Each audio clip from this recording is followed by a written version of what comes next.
Good morning mga kamisiyasent, batang ina vlog. Hindi ko masasabing another day, another vlog na naman tayo. Ito yung gaganapan namin kahapon. Wala kayong ibang gagawin, kundi panoodin natin. Tara! Gising na nga kami dyan ng partner ko at ito na nga pala ay nagsuklay na ako ng buhok. Katapos nga pala magsuklay at ito pinaliguan ko na din si baby. Katapos ko nga pala naliguan si baby at ito nagbiyahe na nga kami papunta nga na Miam. Fast forward nga pala tayo at ito na nga pala muna ay nagpagas na nga kami dito sa Makugon.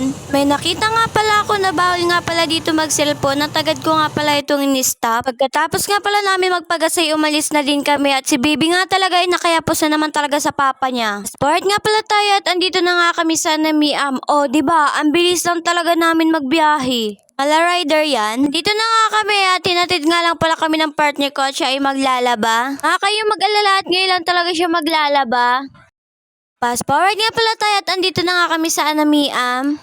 Eto na nga pala yung ginagawa nila mama at papang bahay. Kasi nga talaga yung bahay namin dati talaga ay naguhuan talaga siya ng lupa. Buti na lang talaga ay wala sa aming nasaktan at ligtas din naman ang anak ko. At hindi ko nga talaga natandaan kung anong bagyo yun at natandaan ko lang pala ay yung taon since 2024. Bagong panganak pala ako nun. Ayan nga pala yung mag-ama ko at yung anak ko ay tinuturo nga pala yung lukbat. Nga pala yung pinsan ko at sama ko daw siya sa pag-vlog ko. Fast forward nga pala tayo at nakauwi na nga pala kami ng tamisan at ayan nga talaga si Bibi ay nag-akit agad papunta sa lolo niya. Kahit saan nga pala iakitin ka niya basta sa layasan. Muwi na nga pala si sister-in-law ko kasi malinis na daw yung kwarto niya. Magkasundo na naman nga sila ng pamangkin niya. By the way, magkaugali lang pala sila. By the way, hanggang dito na lang guys. Thank you for watching.